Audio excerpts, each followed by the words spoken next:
안녕하세요. 네, 저는 사회적 기업 터치포굿의 박미현입니다. 오늘 초대해 주셔서 감사드리고요.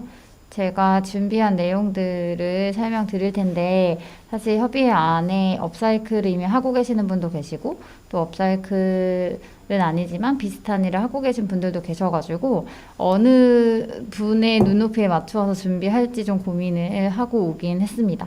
그래서 뭐 업사이클에 대해서 좀 익숙하지 않으시거나 처음 들어보시는 분들은 저런 영역이 있구나 하고 봐주시면 좋을 것 같고, 이미 조금 익숙하신 분들은 저렇게 좀 정리할 수 있겠구나 하고 가볍게 봐주시면 감사하겠습니다.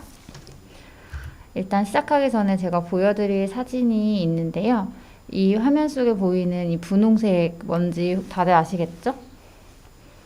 네, 꽃 사진입니다.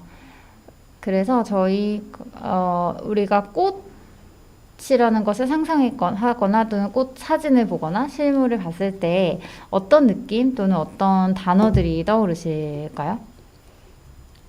이게 참 대면이면 한 분씩 어떤 생각이 나시는지 들어볼 텐데 그러지 못해서 굉장히 답답한데요. 대부분 꽃을 보면 뭐 예쁘고 향기롭고 뭐 생명력이 느껴지고 활기차고 뭐 봄이라든지 이런 것들이 떠오르시는 것 같더라고요.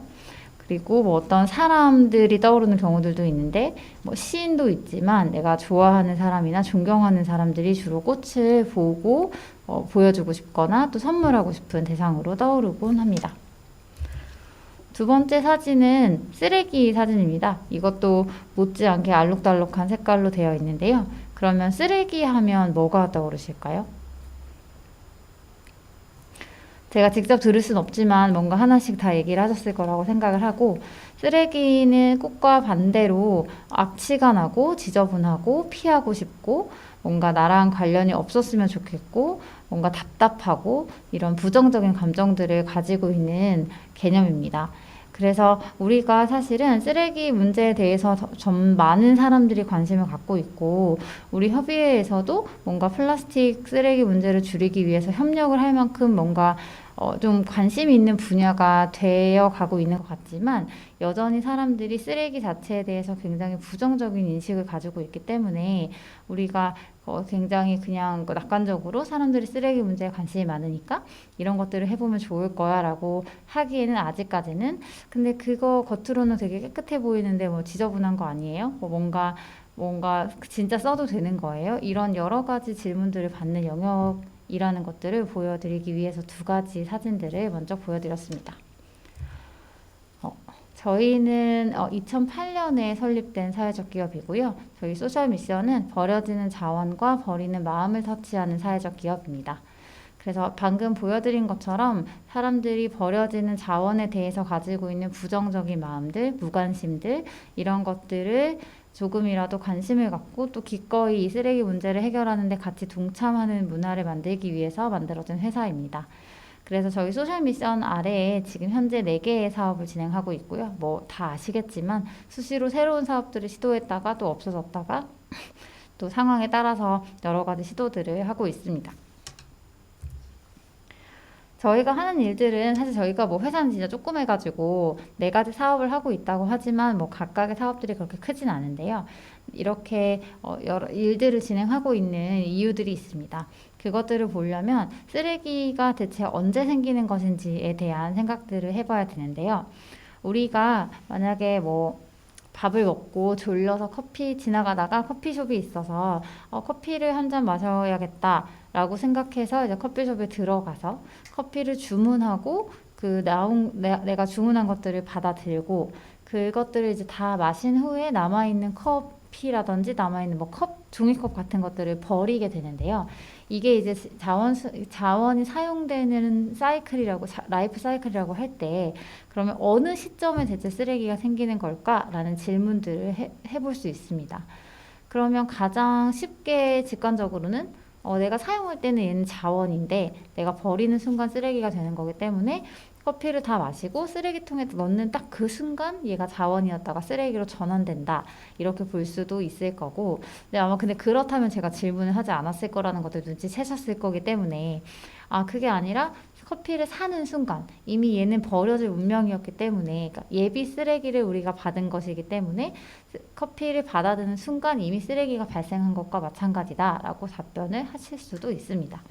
근데 거기서 조금만 더 깊이 생각해 보면 내가 손에 걔를 받아들었든 받아들었지 않든 간에 어쨌든 우리가 사용하고 있는 일회용 컵들은 버려지는 것을 위해서 결과적으로는 버려지는 것들을 당연하게 여기면서 생산이 되고 있고, 생산이 되는 것들은 내가 또는 사람들이 그냥 지나가다가 커피숍에 들어가서 커피를 마시는 사람이 많기 때문에, 또는 커피를 마시는 사람 자체가 되게 많기 때문에 그 사람들을 위해서 언제일진 정해지지 않았지만 언젠가는 버려질 자원들이 만들어지고 또 그 나를 위해서 기다리고 있고, 나는 가서 그것들을 내 손에 잠깐 받았다가 그냥 버리는 이 사이클로 우리가 살고 있다고 봤을 때, 그 화면에 보시는 것처럼 우리가 지금 살고 있는 2021년의 쓰레기는 사람들이 가지고 있는 모든 욕구에서 시작을 합니다. 목이 마르다, 글씨를 써야겠다, 이동을 해야겠다, 뭔가 내 마음을 표현하고 싶다 하는 모든 욕구에서 쓰레기들이 발생을 하게 되고요. 욕구를 갖는 데는 굉장히 짧은 시간이 걸리죠. 그냥 잠깐 목이 마른데, 아니면 너무 졸리니까 커피를 좀 마실까라는 생각을 하는데 정말 10초도 안 되는 시간이 걸릴 거고요. 그래서 내 욕구를 충족시키기 위해서 종이컵은 조금 더 짧게 걸릴 거고, 커피는 자라기도 해야 될 거고, 여러 가지가 있겠지만 어쨌든 평균적으로 한 3일 정도의 시간을 들여서 자원들이 생산이 되고, 그것들을 우리가 10분 정도 고민해서 구매를 한 후에 사용을 하고, 사실 여기 1년이라고 되어 있지만 커피 같은 경우는 한 30분 정도 사용하는 자원인데, 볼펜 같은 것들은 1년, 가방은 한 3년, 자동차는 10년, 10년은 다 탓일까요? 이렇게 사용하기 때문에 이제 평균적으로 한 1년 정도는 그래도 대부분 사용을 한다라고 해서 1년이라고 적어봤습니다. 그리고 사용된 것들이 폐기되어서 쓰레기로 머무르게 되는데요. 저희가 가장 문제의식을 가지고 있던 것은, 우리가 이런 게 필요하다, 내가 이렇게 써야겠다라고 생각을 하는 순간부터 물건을 만들어서 사용하는 데까지 걸리는 모든 시간을 다 합쳐도 그것들이 폐기물이 되어서 쓰레기로 머무르는 시간보다 언제나 짧더라 라고 하는 것이 저희가 제기하는 사회 문제였습니다. 그래서 저희가 그 2008년에 처음으로 제기했던 문제는 그러면 쓰레기라고 하는 것이 진짜 쓸모가 없는 건가? 쓰레기가 할 수 있는 것이 진짜 없는 것인가에 대한 고민들을 처음에 하기 시작했었고요. 그것에 대한 답이 오늘의 주제인 첫 번째 답이 업사이클 패션이었습니다. 그래서 이미 버려진 자원들이 가지고 있는, 그러니까 버려진 자원이지만 이게 쓸모가 없어서 버려진 것이 아니라 뭔가 한 단계의 쓰임이 끝난 거고, 그 다음 단계에서는 언제든지 쓰임을 찾아서 새로운 형태로 사용할 수 있다라는 것들을 보여주는 분야들을 만들기 시작했던 거였고, 이미 버려진 쓰레기들을 다시 앞으로 끌고 와서 다시 사용할 수 있는 물건을 만드는 새로운 사이클을 만든다는 의미에서 재활용이면서 거기에 우리가 디자인과 아이디어들을 넣어서 더 질이 좋은 제품을 만든다, 판매가 가능한 제품을 만든다라는 의미에서 업사이클이라고 부르기 시작했습니다. 우리가 어차피 비대면으로 만나고 있어서 사진만 보여드리긴 하는데, 제가 그 전에 대면으로 강의를 할 때도 얘네 사진을 보여주고 이게 무엇으로 만들었을지 한번 맞춰보세요 라고 많이 물어보는데요. 혹시 화면을 보시고 이 하얀색 가방이 무엇으로 만들었는지 혹시 예측이 좀 되시나요? 힌트를 드리자면 이 제품의 특징은 굉장히 가볍고 튼튼하다라는 건데요. 보통의 천보다, 우리가 일상생활에서 사용하는 천보다도 훨씬 더 가볍고 튼튼하다는 특징을 가지고 있습니다. 이 가방은 바로 군용 낙하산으로 만들어진 가방인데요. 그래서 우리가 이 제품을 소개할 때 지구를 위해서 버려진 쓰레기로 만든 가방을 써야 합니다라고 하는 어떤 의무를 강조하는 것이 아니라, 이게 낙하산으로 사용되었던 천이기 때문에 굉장히 가볍고 굉장히 튼튼하다는 것에 대해서는 아무도 의심할 필요가 없기 때문에 그런 점들을 기반으로 해서 이게 어떤 되게 뭐 비싼 천이라고 해도 이게 되게 가볍다, 튼튼하다라는 것들을 알리기 위해서는 뭐 시험 성적서를 낸다든지 실험을 낸다든지 하는 어떤 장비들이 필요한데 낙하산으로 사용되었던 재료이기 때문에 그런 것들이 다 필요 없이 그냥 한마디로 설명이 되는 오히려 쓰레기였던 것이 더 강점이 되는 것을 우리가 업사이클이라고 정의를 하고 있습니다. 저희뿐만 아니라 이제 뭐 많이 아시겠지만 굉장히 많은 대형 브랜드에서도 업사이클 작업들을 진행을 하고 있습니다. 리바이스에서도 가장 그 상징적인 라인인 502진을 재활용 재료들을 일부 사용한 제품으로 새로 출시하기도 했었고요. 지금 이제 날씨가 추워지니까 굉장히 많이 나오고 있던데 뭐 다양한 아웃도어 브랜드에서 페트병이나 플라스틱 물통들을 활용한 뭐 옷이라든지 신발이라든지 이런 것들을 계속 출시를 하고 있습니다. 그래서 사람들이 이제는 예전에 비해서는 쓰레기로 만든 무엇인가가 만들어진다는 것에 대해서 굉장히 뭐 신기하다든지 뭐 그렇게 만드는 게 가능할까 이런 생각들을 하는 사람들은 좀 줄어든 것 같긴 한데요. 근데 여전히 그렇다고 해서 뭐 업사이클 시장이 되게 뭐 그냥 핑크빛이거나 뭐 그냥 무조건 되게 잘 될 것 같고 이런 생각을 하기에는 솔직히 현장에 있는 사람으로서는 하기 힘든 것 같습니다.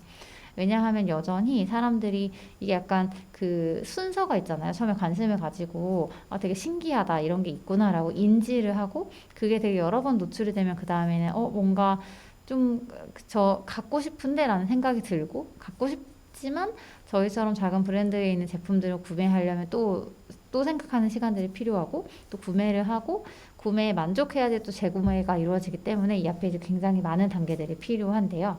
그래서 어떻게 하면 더 많은 사람들이 쓰레기로 만든 물건을 진짜로 기꺼이 구매할 수 있을까에 대한 고민들을 하기 위해서 쓰레기로 만들 수 있는 것이면 무엇이든 좋다 해서 시작했지만 쓰레기가 더 잘할 수 있는 것, 쓰레기이기 때문에 할 수 있는 것들은 무엇인지에 대한 고민들을 하기 시작했습니다.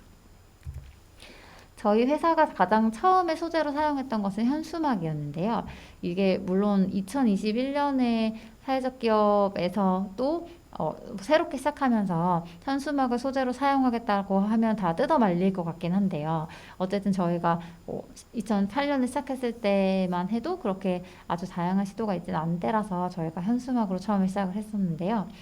현수막으로 제품을 만들었을 때 가장 큰 뭐 단점이라고 하면 우리가 아무리 그 재활용을 많이 해도 선거가 한 번 있으면 우리가 1년 동안 한 것보다 더 많은 양이 버려지기 때문에 굉장히 약간 사회적 기업으로서는 힘이 빠지기도 하고 뭔가 내가 세상을 진짜 바꾸지는 못하는 건가? 이런 좌절감도 좀 들고 이런 고민들을 많이 했던 것 같습니다. 근데 저희가 그러다가 선거 현수막 같은 경우에는 선거 현수막은 아주 명확하게 주인이 정해져 있기 때문에 선거 현수막에 한해서 저희가 5년의 약속이라고 하는 특별한 프로젝트를 진행을 하고 있고요. 이 프로젝트는 예전에 우리가 쓰레기를 처리하는 방식이 뭐 다 버려지고 나면 그러니까 선거가 끝나고 그 다음날 많이 버려지고 잔뜩 쌓여있는 것들을 발견한 후에 저거 너무 아까우니까 뭐라도 해보자라고 해서 그때부터 대안을 찾는 게 이제 기존의 방법이었다면 저희는 선거가 시작되는 시점부터 후보자가 현수막을 게시하는 시점에 같이 하자고 공문을 보내서 진행이 되고요. 그러니까 선거 기간에 개표가 되어서 그 선거 기간에 같이 진행하는 캠페인이고 후보자가 선거가 끝나고 나서 당락과 상관없이 나는 이 선거 현수막을 재활용하는데 적극 협조하겠다라고 하는 것들을 이제 서면으로 남겨주시면 같이 하는 프로젝트 중에 하나입니다. 그래서 왼쪽에 있는 사진을 보시면 아시겠지만 선거 현수막은 굉장히 강력한 지지자들이 존재하기 때문에 저희가 후보별로 별도로 모아가지고 뭐 주머니 색깔이나 손잡이 색깔, 사실은 실 색깔까지를 모두 다 그 후보자를 상징하는 색깔들로 만들어 드려서 이 가방을 사용하면 뭐 내가 지지한 후보가 떨어졌든 당선이 되었든지 간에 그 선거에서 내가 이 사람의 공약을 지지했다는 것을 기억할 수 있는 매개체로서 얘네들이 활용이 되고 있고요. 사실 선거 과정에 인기 투표처럼 진행이 되면서 되게 재미있게 진행이 되었던 프로젝트예요. 그래서 뭐 어떤 후보자들의 팬들이 단체로 몰려온다든지 하면서 경쟁을 하는 프로젝트 중에 하나입니다. 저희 목표는 원래 서울시에서 벌어지는 선거 현수막을 막는 것이 목표였는데 지난 대통령 선거 같은 경우에는 이 프로젝트가 좀 많은 주목을 받으면서 저희가 추가로 6개의 시도에서 현수막을 수거해서 재활용할 수가 있었습니다. 근데 그 중에 충남은 없었던 것 같긴 한데 그래서 생각보다 많은 양의 많은 양을 재활용하는데 성공했던 프로젝트이기도 했었고요. 이것보다 더 좋은 소식은 사실은 저희가 항상 근데 선거연수막은 2000년대 선거에는 좀 그렇게 어울리진 않는데 효과적인 선거의 그 매개체는 아니다라고 계속 주장을 해왔기 때문에 다행히도 내년 대통령 선거에서는 선거연수막이 지금처럼 많이 사용되지는 않을 것 같습니다. 선관위에서 공식적으로 선거연수막을 폐지하겠다고 나선 상황이라서 저희는 이 프로젝트를 더 이상 할 수 없어지겠지만 저희가 진짜 바랬던 모습이라서 굉장히 기쁘게 진행을 하고 있습니다. 그리고 이 사진은 다 기억나실 텐데 평창 동계올림픽에서 성화를 들고 남북 공동 대표단이 개회식장을 걸어가는 모습인데요. 그 평창에 있는 개회식장에 지금 걷고 있는 저 계단이 약간 이렇게 생겨가지고 끝나고 나면 다 버려지는 거였거든요. 왜냐면 개회식장 자체가 다 조립식으로 되어 있어서 분해했기 때문에 저 부분은 버려지는 부분이어서 저희가 저 나무를 가져와서 청와대 모양의 또는 그 평창을 상징하는 램프를 만들어서 이게 이게 이제 올림픽에서 사용되었던 굉장히 특징이 있는 제품이다라고 설명하기도 하고, 남북 공동 대표단이 밟았던 또는 김연아 선수가 밟았던 나무로 만들었다라고 하는 이런 스토리들을 넣은 제품들을 만들었습니다. 그래서 이게 사실은 나무의 질을 따져보자면 엄청 좋은 나무는 아니겠죠. 그냥 건축자재, 아주 일반 건축자재로 사용되는 나무를 사용한 거고, 그런데 이것이 아주 좋은 나무, 되게 엄청 귀한 나무로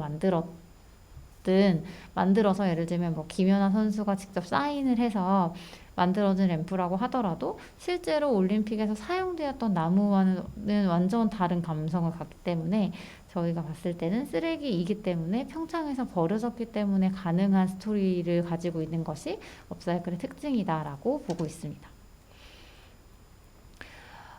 네. 그래서 사실 요즘은 업사이클링이 워낙에 좀 많이 얘기들이 되고 있다 보니까 얘는 업사이클이냐 얘는 업사이클이 아니냐 이런 질문도 워낙 많이 주셔가지고 이게 업사이클이 아직 법적인 정의가 정리되지 못했기 때문에 좀 넓게 보면 다 들어가고요. 고물상까지 다 들어갈 수 있게 되어 있고 그렇다고 너무 좁게 보자니 다양성을 좀 침해하는 요지들이 있어서 아직까지도 업사이클을 법적으로 어떻게 볼 것인가에 대한 정의가 명확하지는 않은 상황입니다.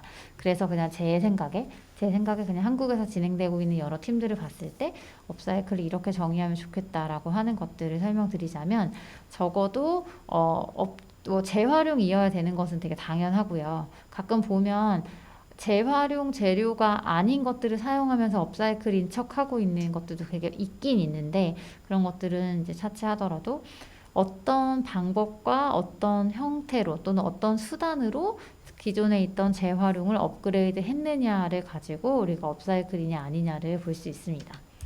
첫 번째는 디자인의 업그레이드이고요. 전국에 있는 업사이클 기업 중에서 거의 한 70% 정도가 여기에 해당한다고 볼 수 있습니다. 그래서 버려지는 자원들을 가지고 제품을 만드는데 그 과정에서 디자인적으로 훨씬 더 좀 질이 좋은 것들을 만드는 것들을 이제 디자인의 업그레이드를 통한 업사이클이라고 이야기를 합니다. 그런데 이건 사실 좀 어떻게 보면 상대적인 거죠. 디자인이 업그레이드가 되었는지 아니었는지는 상대적인 개념이라서 판단하기가 좀 어려울 수 있지만 일단 기준은 고객이 인정하느냐, 산업성이 있느냐라고 볼 수 있고요. 가장 큰 차이점은 예를 들어 제가 집에서 어떤 게 하나 버려져가지고 걔를 가공해서 세상에 하나밖에 없는 필통이든 뭐든 하나를 만들었다고 하면 얘는 업사이클이라고 볼 수가 없는 것이 만약에 다른 사람이 나도 그거 사고 싶으니까 똑같은 걸 만들어줘라고 했을 때 절대 만들어줄 수가 없기 때문에 산업성을 생각하지 않고 만들어진 개념이라서 이것은 리폼이긴 하지만 업사이클은 아니다라고 설명을 하고 있습니다. 그래서 지향 자체가 산업성을 띠고 있는 것들을 우리가 디자인을 통한 업그레이드라고 얘기하고요. 우리가 보통 많이 얘기하는 그 프라이탁이라는 기업도 물론 엄청 오래된 회사여가지고 그렇기도 하지만 전 세계적으로 여전히 인기가 진짜 많고 매출 규모에서도 그 어떤 업사이클 브랜드보다 아직 여전히 되게 높은 매출을 기록하고 있기 때문에 우리가 업사이클이라고 부르고 있는 거죠. 두 번째는 인식의 업그레이드입니다. 그 버려지는 것들에 대해서 사람들이 저런 것도 버려지고 있었구나, 그럼 버리지 않아야겠구나, 이렇게 사용해야겠구나 라는 새로운 생각을 하게 만든다든지, 쓰레기에 대해서 좀 더 긍정적인 생각들을 가지게 만들기 위해서 만들어지는 업사이클 제품들을 의미하는데요. 예를 들어서 그래서 저희가 소재의 심리적인 의미를 잘 살리는 것들이다라고 설명을 하기도 합니다. 아까 전에 말씀드렸던 그 선거 현수막으로 만든 에코백 같은 경우도 사실은 뭐 이게 그냥 현수막의 천이니까 에코백을 만들자라고 하는 것이 아니라 선거 현수막이기 때문에 선거 후보자들과 함께하는 프로젝트가 연결되는 이런 심리적인 부분들을 엮어낸 프로젝트라고 볼 수 있고, 면세점에서 버려지는 선불카드로 러기지택을 만들면 약간 여행과 연결된 아이템들에서 버려지는 자원으로 여행에서 소모되는 다른 자원들을 대체하는 이런 효과들도 얻을 수가 있고요. 또 화장품 플라스틱 같은 경우에 워낙에 많이 버려지기도 하고 또 재활용이 잘 안 된다는 비난도 굉장히 많은데, 안 되는 이유는 사실 좀 들여다보면 되게 복잡하긴 한데, 그래서 어쨌든 화장품 플라스틱이 피부를 건강하게 만들기 위해서 생산이 된 플라스틱이기 때문에 화장품 용기로서의 기능이 끝나면 그 이후에는 몸을 건강하게 하는 건강용품으로 만들자라고 해서, 화장품 플라스틱은 그냥 화장품을 더 이상 담을 수 없기 때문에 생명이 끝난 것이 아니라 그 다음의 용도를 지정해주는 식으로 진행을 하면서 사람들이 쓰레기에 대해서 가지고 있는 인식들을 바꾸는 작업들을 하고 있습니다. 세 번째는 라이프 사이클의 업그레이드입니다. 이거 약간 되게 뭐 전통적인 업사이클에는 들어가지 않을 수 있겠지만 제가 봤을 때는 되게 중요한 영역 중에 하나이고, 특히 작년부터 2020년, 2021년에 굉장히 빠르게 성장한 분야 중에 하나인데요. 제로 웨이스트라든지 제로 웨이스트 패턴이라든지 쓰레기를 줄이는 또는 좀 더 오래 쓸 수 있는 다회용 제품, 이런 것들이 다 이 부분에 들어가게 될 것 같습니다. 좀 직접적인 사례는 저희가 예전에 우산을 만들었는데, 우산을 다 고쳐서도 쓸 수 없을 때는 다시 재활용할 수 있으니 이것을 터치포굿으로 보내주세요 라고 하는 태그가 붙어 있어서, 우산을 다 쓰고 나면 그냥 버리는 것이 라이프 사이클이었다면, 기존의 라이프 사이클이라면 우산을 다 사용하고 나면 업사이클을 하러 보낼 수 있구나 라고 하는 새로운 라이프 사이클을 제시하는 것들이 업사이클의 영역이라고 볼 수가 있습니다. 마지막은 기술을 통한 업그레이드인데요. 이 기술을 통한 업그레이드는 저는 되게 중요하다고 생각하는 영역 중에 하나이고, 요즘 많은 사회적 기업들이 추진하고 있는 분야 중에 하나입니다. 많이 아시는 것처럼 요즘 워낙에 플라스틱 이슈가 많기 때문에 플라스틱을 얼마나 다양한 제품으로 만들 수 있느냐에 대한 기술들이 하루가 다르게 나오고 있고요. 제가 여기 스튜디오에 하나 가져왔는데, 여기 보이는 이 코알라 담요가 페트병으로 만들어져 있어요. 페트병으로 만들어진 원단이어서 굉장히 보드라우면서도 또 보온이나 이런 기능들을 제대로 가지고 있는 제품이라고 볼 수가 있습니다. 그리고 사실은 뭐 많이 아시는 것처럼 요즘 나오는 후리스나 이런 것들도 굉장히 많이 만들어지고 있고요. 계속 왔다 갔다 하는데, 여기 있는 이 목도리 같은 경우도 페트병으로 만들어져 있는 제품이라고 볼 수 있고, 제가 하고 있는 스카프도 최근에 개발된 페트병으로 만들어진 원단입니다. 그래서 이렇게 다양한 색깔들도 낼 수가 있어서 사실은 꼭 뭐 어떤 재활용에 대한 의무감보다는 진짜 패션 제품으로 사용할 수 있을 정도로 기술이 많이 완성되어 있는 상태라고 봐주시면 될 것 같습니다. 그리고 되게 특이한 사례들이 점점 더 많이 나와서요.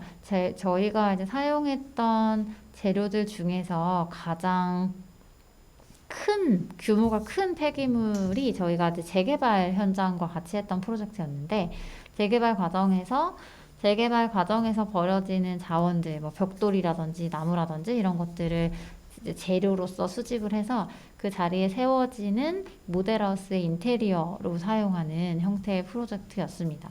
그래서 보시는 것처럼 원래 모델하우스를 지을 때는 테이블이나 뭐 커피 바라든지 이런 것들이 만들어지는데 그것들을 원래 그 지역에서 버려진 것들을 채취해서 제작을 하는 프로젝트 같은 것들도 진행을 했고요.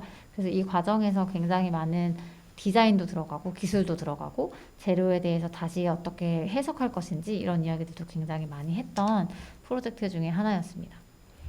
정리를 좀 해보자면 사실 저희가 뭐 어떤 제품들이 주로 사랑을 받느냐, 어떤 제품들이 좀 성공하는지를 봤을 때는 좀 통계적으로는 세 가지의 조화가 되게 중요했던 것 같은데 먼저 가장 중요한 두 가지는 어떤 소재로 무엇을 만들었는지가 되게 잘 어울리는 그러니까 이 소재로 만들어졌기 때문에 그러니까 낙하산으로 만들어진 가방이기 때문에 되게 가방은 원래도 가볍고 튼튼하면 좋으니까 이렇게 연결되는 것들이 기본으로 필수로 필요하고 거기에다가 최근에 생각하고 있는 것들은 그것을 사실 그 작업은 누구나 할 수 있는데 뭐 낙하산으로 가방을 만드는 건 누구나 할 수 있는데 왜 니네가 만든 걸 사야 하는지에 대한 부분 그러니까 제조자까지도 조화가 잘 이루어지는 브랜드나 제품들이 좀 고객들을 설득하는 데 유리하지 않은가 하는 생각들을 하고 있습니다.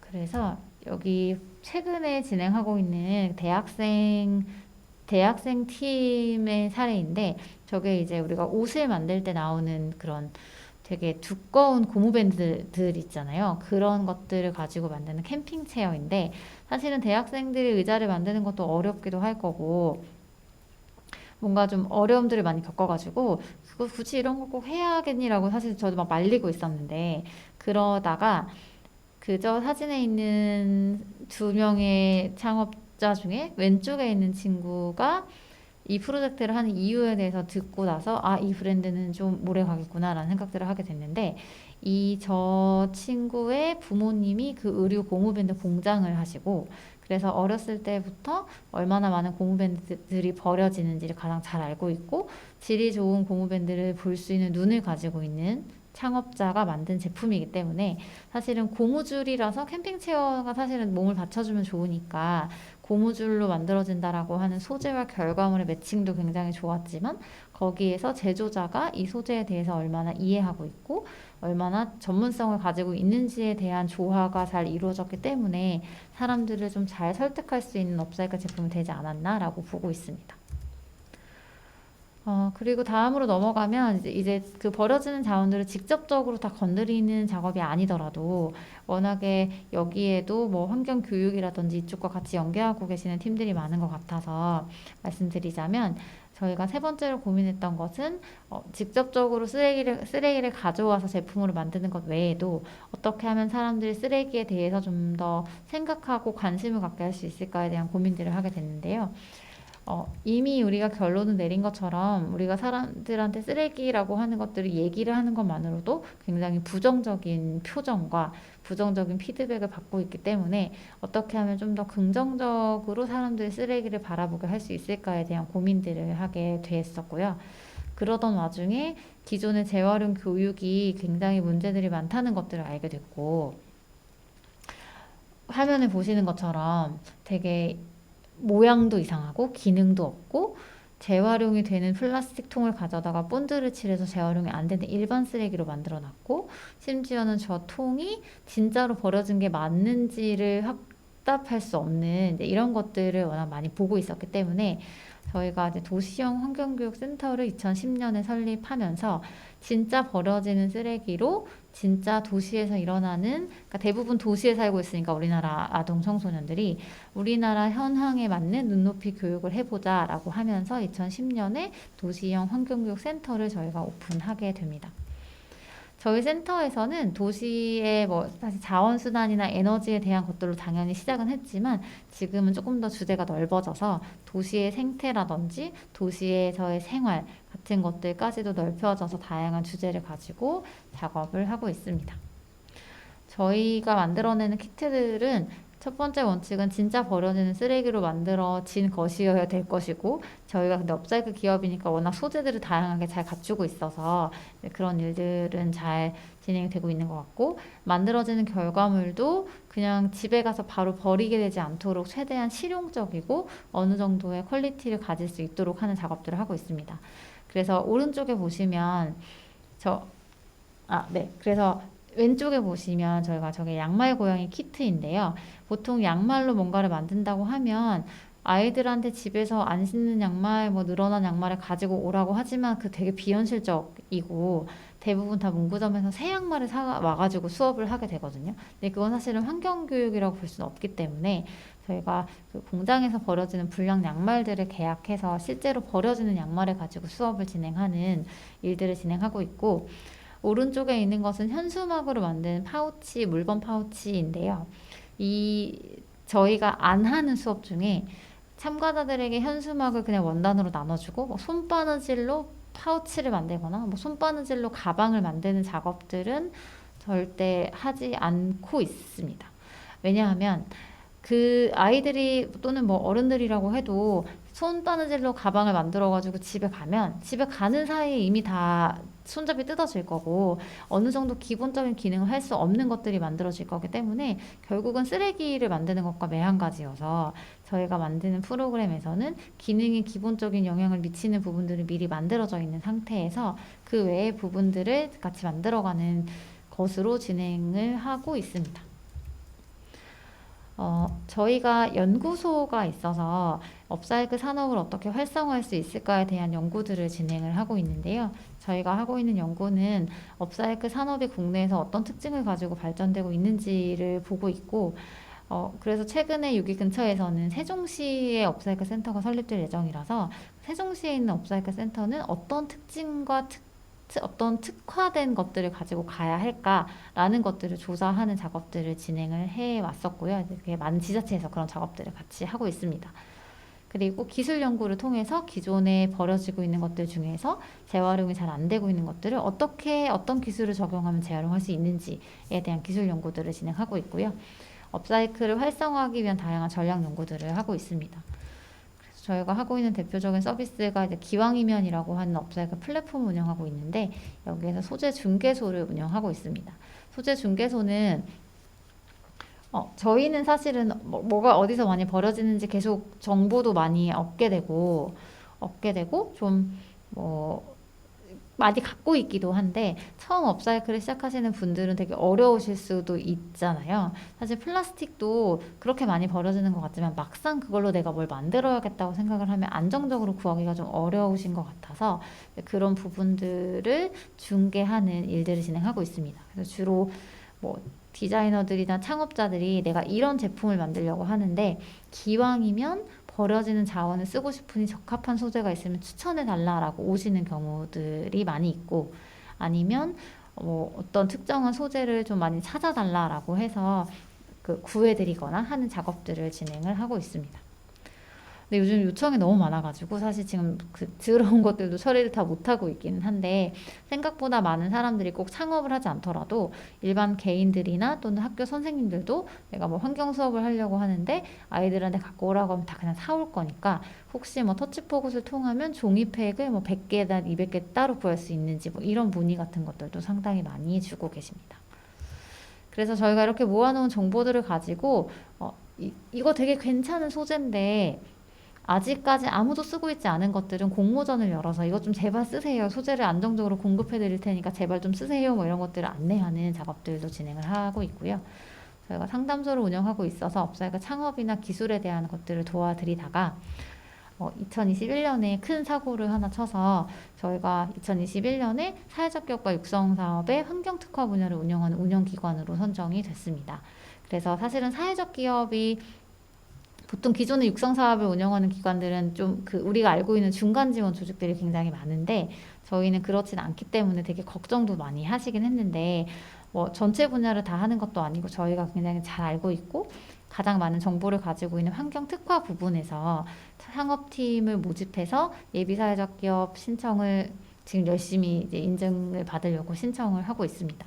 그래서 내년에도 그리고 사실은 환경 특화 분야가 더 많아져야 된다고 생각하기 때문에 저희가 전국 대상으로 진행을 하는 사업이라서 내년에도 주변에 혹시 환경 분야에서 예비사회적 기업이 되고 싶어 하는 팀들이 있다면 소개를 많이 해주시면 같이 해서 그 충청도에서도 많은 팀이 활동할 수 있게 되기를 바라겠습니다.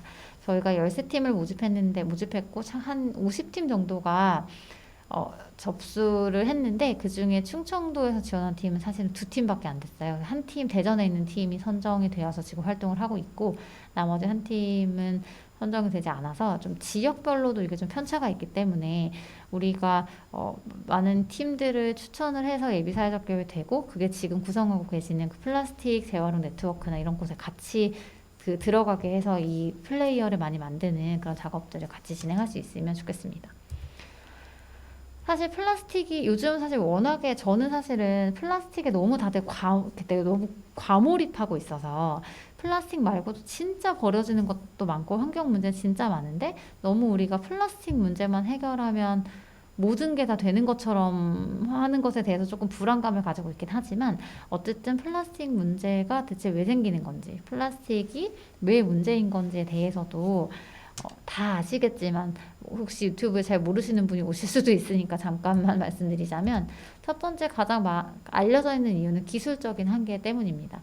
우리가 플라스틱이라고 또는 저렇게 재활용 마크가 붙어 있으면 재활용이 된다라고 착각하고 있지만 사실은 애초에 재활용이 되는 방법이 없는 한번 녹여서 굳히면 다시는 녹일 수 없는 이런 플라스틱들도 굉장히 많고 플라스틱이 딱 플라스틱이라고 하는 한 소재가 아니라 굉장히 여러 가지이기 때문에 되는 것도 있고 안 되는 것도 있다라고 하는 것들은 많이 아실 거라고 생각을 합니다.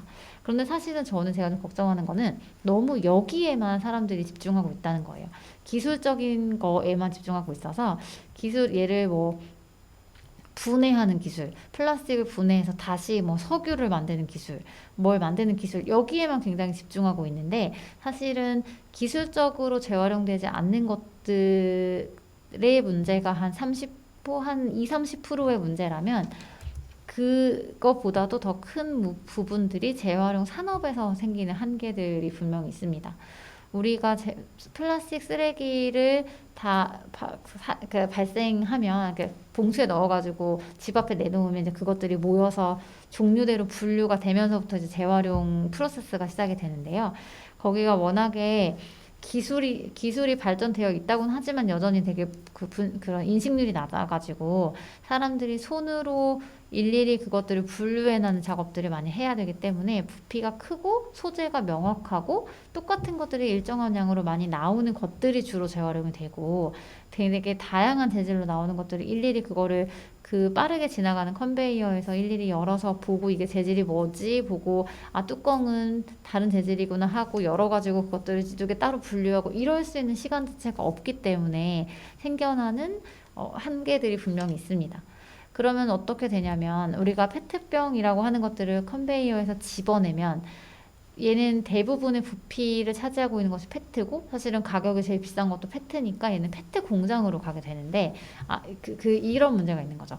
선별을 종류대로 하고 나면 이것들을 재활용하는 것은 굉장히 소재별로 분화되어 있기 때문에 분화되어 있는 거죠. 그럼 이 페트병은 어디론가 한 군데로만 갈 수 있는데 대부분의 부피로나 또는 가격이나 가치로서 봤을 때 페트 공장으로 가기 때문에 페트병에 있는 라벨이나 뚜껑들도 이제 같이 가게 되는데요.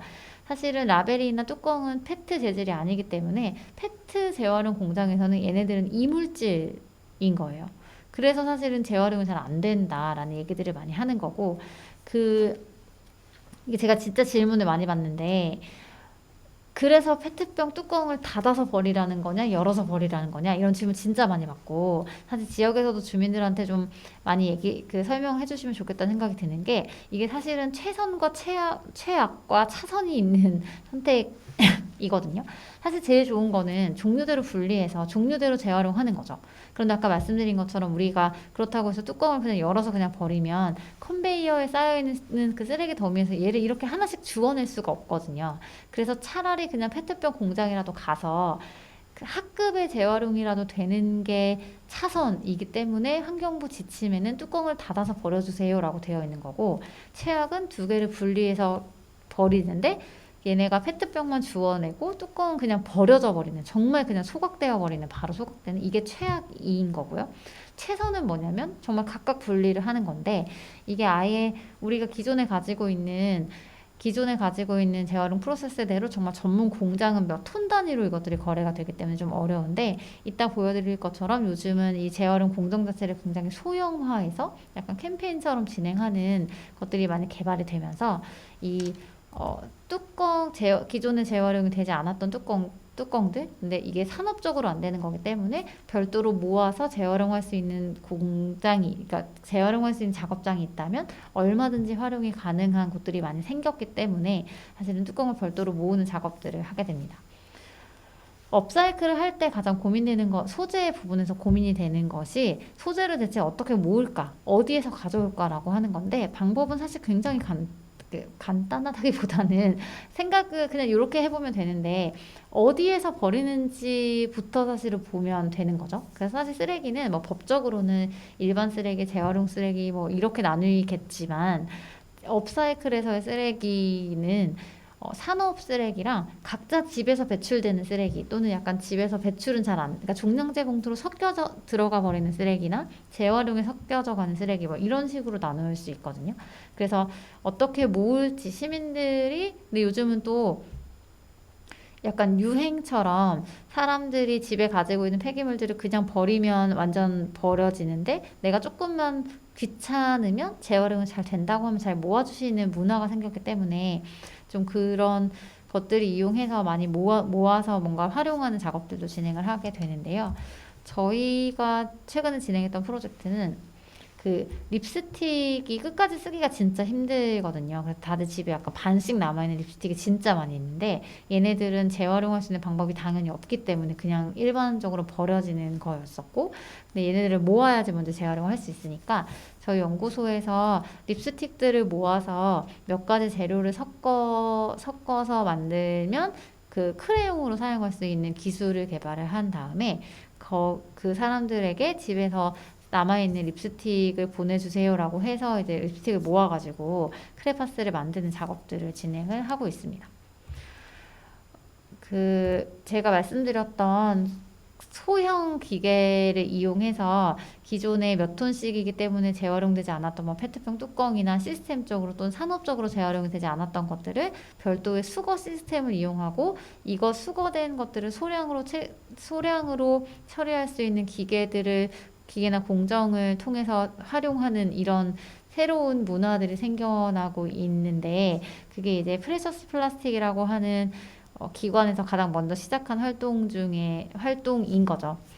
그래서 보시면 뭐 이렇게 이거는 저희가 만든 기계인데, 사실 오픈 소스를 기반으로 여러 가지 버전의 것들이 나와 있거든요. 그래서 각각에 뭐 맞게끔 제작을 하고 있는 것 같습니다. 그래서 기계가 조그만하니까 원래는 10톤짜리 기계인데, 저 기계를 아주 작게 만들어서 기존에 우리가 가지고 있는 저런 작은 플라스틱 같은 경우도 직접 진짜 재활용할 수 있고, 저기에는 색깔 같은 것들을 그대로 활용할 수 있다는 장점들이 있습니다. 그런데 사실은 이게 산업으로 제가 봤을 때는 지금 전국에 진짜 많아지고 있거든요. 정말 정말 많은데, 이게 이렇게까지 많아서 다 될 건가? 약간 이런 고민들이 좀 되고 있는 부분이 뭐냐면, 사실은 많아지고 있는 이유는 도입비가 저렴하기 때문이죠. 그러니까 진짜 재활용 공장들이 원래 만들려면 공장 뭐 장비비만 뭐 3, 40억 정도 들여서 만들어야 되는데, 부지도 커야 되고 뭐 허가도 받아야 되고, 얘네들은 정말 그냥 책상만한 작은 기계니까 도입이 쉬워서 굉장히 많이 하고 있는 것 같아요. 도입비가 저렴하다는 건 강점이죠. 그런데 필요 공간이 적은 것도 되게 강점이에요. 그런데 제가 가지고 있는 고민은, 첫 번째는 얘가 속도가 너무 느리다 보니까, 네, 속도가 너무 느리다 보니까 문제가 좀 있는 것 같아요. 우리가 사실 진짜 이걸 양품으로 생산을 한다고 했을 때, 저 소형 기계로는 저희가 똑같은 제품을 하루에 100개 정도 만들 수 있어요. 그래서 제가 뭐 몇 군데 알고 있지만 대부분 거기서 왔다 갔다 하는 것 같아요. 되게 잘 찍는 데가 뭐 하루에 300개 정도 만들 수 있고, 그런데 그거 말고 조금 더 전문적인 기계를 가지고 있는 기존의 공장들은 하루에 뭐 3, 4천 개는 뭐 우습게 만드는 속도를 가지고 있고, 원래 제대로 된 기계를 돌리면 하루에 10만 개 정도까지 만들 수 있거든요. 그러니까 속도가 너무 다르니까 생산성이 떨어지고, 이게 단순히 속도의 문제라기보다는 인건비를 나눠보면 가격이 너무 높은 거예요. 그래서 이게 안 그래도 제가 진짜 많이 듣는 말 중에 업사이클은 왜 이렇게 비싸냐라고 하는 게 있는데, 얘는 원가 자체가 너무 높기 때문에 가격 경쟁력을 갖기가 진짜 힘들다라고 하는 단점을 가지고 있고, 또 하나는 제품을 개발하는, 이게 아직 산업까지 되지 않아서 그런지 모르겠는데 너무 비슷한 물건이 많아요. 그러니까 뭔가 새로 만들 때 남들이 안 하고 있는 것들을 만들어서 더 많은 것들을 재활용 플라스틱으로 대체하려는 노력들을 해야지 이게 사회적 경제가 형성이 될 것 같은데, 누가 하면 저거 괜찮다, 나도 저거 만들어야겠다라고 해서 지금 전국에 똑같은 제품을 만들고 있는 회사가 너무 많은 거예요. 그래서 이건 사실은 별로 건강한 생태계는 아닐 수 있겠다, 이런 생각들을 하고 있고요. 그 다음에 뭐 안전이나 유해가스에 대한 문제들도 굉장히 많이 제기가 되고 있고요. 이건 사실 근데 생산량에 따라 조금 다른 거라서 딱 법적으로 이 문제 아니야 이렇게 말하기는 조금 애매해요. 왜냐하면 우리가 생산하는 양 하루에 뭐 100개를 만든다라고 하면 진짜 미미한 양이기 때문에 뭐 법에 뭐 문제가 없기도 한데, 뭐 그렇다고 해서 뭐 그냥 해도 되는 건 아니고 약간 되게 복잡한 것들이 있는데, 사실은 저희가 이 플라스틱 사업 세팅할 때까지 시간이 저희는 한 3, 4년 정도 걸렸던 것 같은데, 거의 한 3달 만에 막 세팅을 하시는 것 같아요. 그래서 진짜 충분히 이런 것들을 검토했나 하는 고민들을 하고 있고, 대표적인 예가 이런 거예요.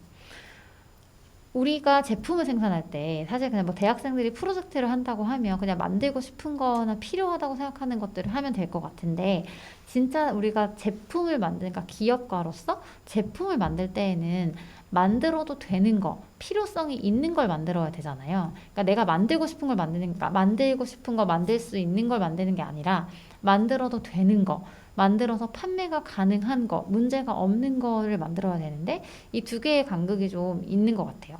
저희가 공모전 같은 걸 하고 있는데, 공모전에 사람들이 재활용 플라스틱으로 이런 걸 만들어주세요라고 하는 것들을 제보할 수 있는 그런 채널을 운영하고 있는데, 사람들이 막 뭐 재활용 빨대를 만들어주세요, 뭐 도시락을 만들어주세요, 아니 얼마 전에는 재활용 컵 있잖아요. 그 스타벅스에서 나오는 리유저블 컵을 걔도 뭐 PP니까 재활용 플라스틱으로 만들어주세요, 뭐 이런 것들이 되게 많이 들어와요. 제가 그때마다 물어봐요.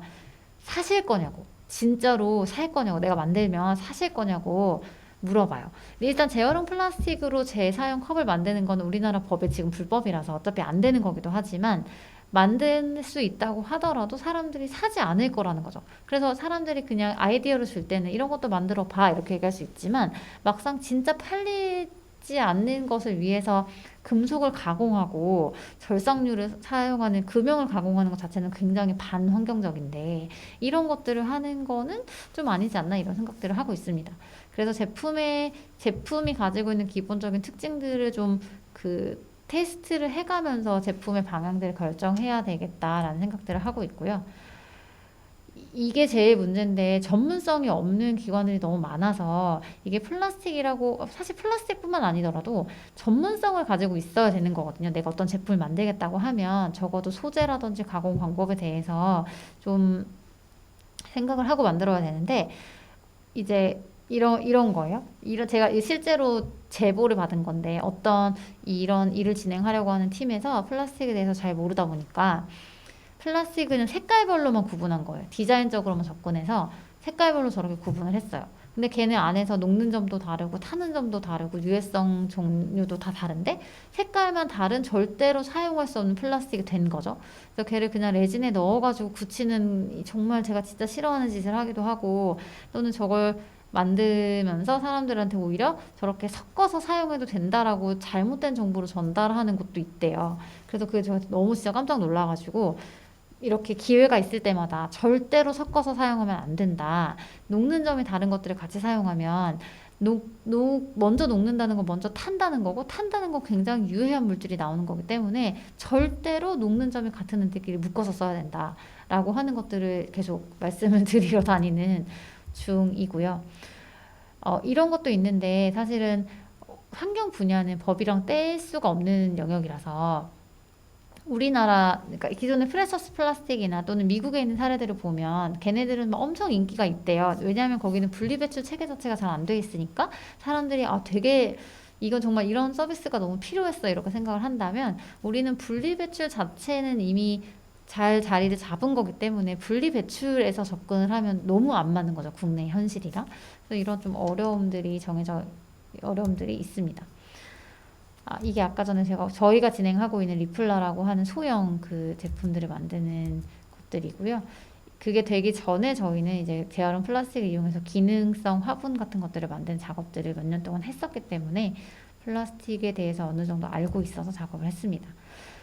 저희가 진행하고 있는 캠페인은 소소한 플라스틱 캠페인이라는 거고, 사람들한테 주변을 돌아보고 내 방에서 또는 우리 뭐 학교에서 좀 보니까 근데 이게 굳이 새 플라스틱을 사용할 필요가 없는 건데 새 플라스틱을 쓰고 있는 것들을 찾아내서 그런 소소한 것들을 재활용으로 바꾸자라고 하는 작업들을 하는 거예요. 그래서 작년에 진행했던 캠페인에서 한 35개 정도 아이디어가 들어왔고, 그 중에 막 도시락도 있고 막 못하는 것도 되게 많았지만 선정된 4분의 아이디어들을 저희가 투자해서 제품화한 결과입니다. 그래서 보시는 것처럼 마스크 고리라든지 또는 휘슬이라든지 또 저 클립 같은 경우는 저 사회적 기업을 준비하시는 분이 특허를 가지고 있는 건데 그거 저희한테 풀어주셔가지고 재활용 플라스틱으로 A4 용지를 스테이플러 대신 잡을 수 있는 이런 클립 같은 것들을 개발을 해서 진행을 하고 있습니다. 업사이클은 사실 가장 많이 아시는 게 제품 디자인일 텐데 제품이 워낙 제일 많고요. 근데 아까 말씀드린 것처럼 물성에 기반한 업사이클이 제일 많습니다. 초창기 기업들은 대부분 다 물성에 기반한 제품이라고 봐야 되는데 뭐 방수가 되는 트럭천으로 방수가 되는 가방을 만든 프라이탁이라든지 또는 뭐 낙하산이 가벼우니까 그걸 옷을 만드는 뭐 미국의 회사라든지 이렇게 물성에 기반한 것들, 타이어가 가진 마찰력을 뭐 신발 바닥에 이용한다든지 이런 것들이 굉장히 많았었고, 그 다음으로 많이 일어나는 것이 교육 콘텐츠입니다. 그래서 저는 조금 부정적이긴 한데, 그러니까 교육은 교육대로 전문성이 있어야 하는데 그냥 우리가 업사이클 기업이고 뭔가 만들 수 있으니까 그냥 만드는 방법을 가르쳐주는 체험을 진행해 라고 하는 것들에 저는 조금 회의적이지만, 어쨌든 교육 콘텐츠나 체험 프로그램을 운영하고 있는 기업들도 굉장히 많습니다. 그리고 나서 요즘 조금 주춤하지만 원래는 그 작가들을 중심으로 해서 업사이클 전시와 전시 작업, 대형 작업들을 전문적으로 진행하는 회사들이 많아져서 업사이클의 한 축이 될 수도 있겠다라고 봤었고요. 사진에 보이시는 것이 그 젠틀몬스터라고 하는 엄청 잘 나가는 안경 회사 있잖아요. 그 회사가 디스플레이를 저 패브리커라고 하는 업사이클 아티스트와 함께 진행을 해서 되게 화제가 많이 됐었고, 쇼룸을 저렇게 버려지는 것들을 이제 수집해서 만드는 작업들을 해왔었죠. 그리고 업사이클 관련해서 그 종이 책 같은 것도 많이 나오고, 요즘은 유튜브 채널도 되게 많더라고요. 뭐 환경 채널이라든지 이런 거 되게 많은데 수익을 내고 있는 채널까지는 아직 모르겠지만 어쨌든 되게 많아지고 있고요. 얼마 전에는 대학생들이 만든 매거진 이런 것도 나왔더라고요. 그런 것들도 진행이 되고 있습니다. 그리고 우리나라에서 다 만들 수 있는 건 아니니까 외국에 있는 업사이클 기업들을 국내에 들여오는 작업들도 진행을 하고 있고요.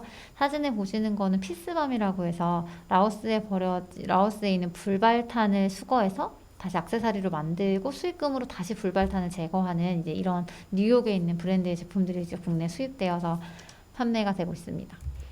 그리고 이런 것들이 판매가 된다는 얘기는 전문 유통 채널들이 생겨나고 있다는 거라서 유통 산업들이 파생 산업으로 진행이 되고 있고요.